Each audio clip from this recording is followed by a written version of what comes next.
Hello everyone, welcome back to the channel. Today, we're diving into something you've been asking for, a tier list for Deathwalker weapons. We'll be ranking some of the most popular meta weapons for Deathwalker, including storm racks, revokers, minigans, and podguns. I've organized the list into 4 tiers. First up, we have the best tier. These are the absolute top choices for Deathwalker, no matter the map or mode. Next is the good tier, solid options, but more dependent on the situation or the mech's build. Then we've got the okay tier. Use these only if you've maxed them out and are prepared to play cautiously. And finally, the fun tier. These weapons might not be deadly, but they're definitely enjoyable to mess around with. Alright, let's jump right into the tier list and break down each weapon. Storm racks are a deadly choice for Deathwalker, and here's why. When Deathwalker is destroyed during its ability, it keeps shooting, giving you extra damage even after going down. With the legendary implant, the short reload time makes it even better. This weapon is dangerous in close fights and works on all maps and modes. You don't want to face it head-on. Storm racks bring non-stop pressure and solid damage in any situation.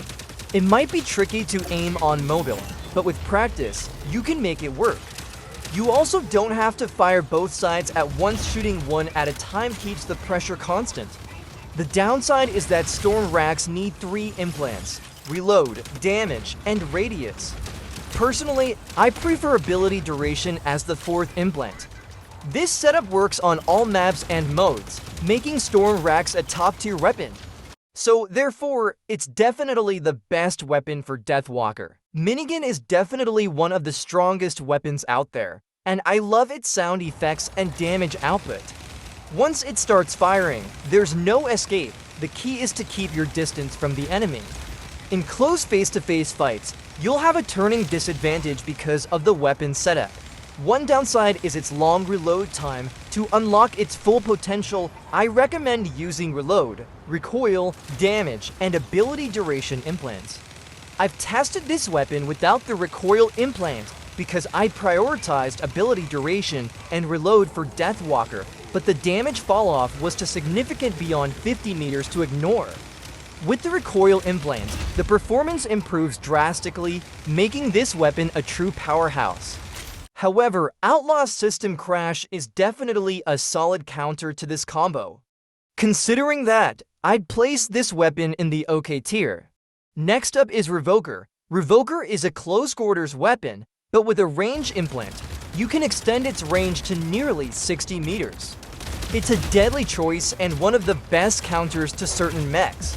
With a max Revoker 16 and legendary implants, you can take down most mechs in 2 to 3 shots, and is highly recommended for 2v to death matches. It's also effective in 5v5 matches, as long as the map isn't too big. However, taking full advantage of Revoker on larger maps can be challenging due to its limited 60-meter range. You really need to get up close to your opponent.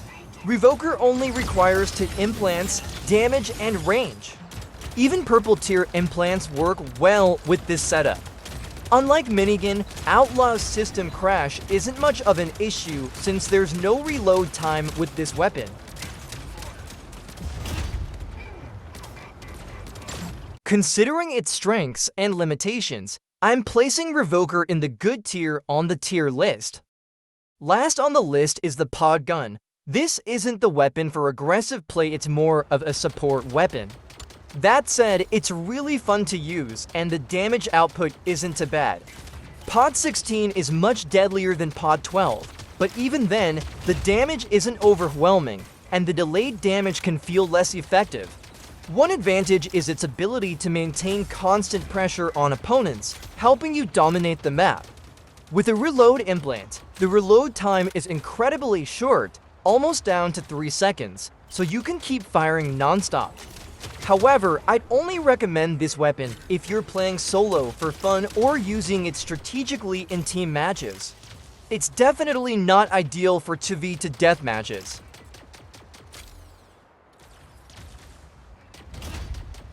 For these reasons, I'm placing the Podgun in the fun tier of the list. Thank you for watching. Let me know what you think about this tier list and how you would place these weapons in the comments below. If you'd like to see more tier lists, drop your ideas in the comments as well. I'll see you in the next video.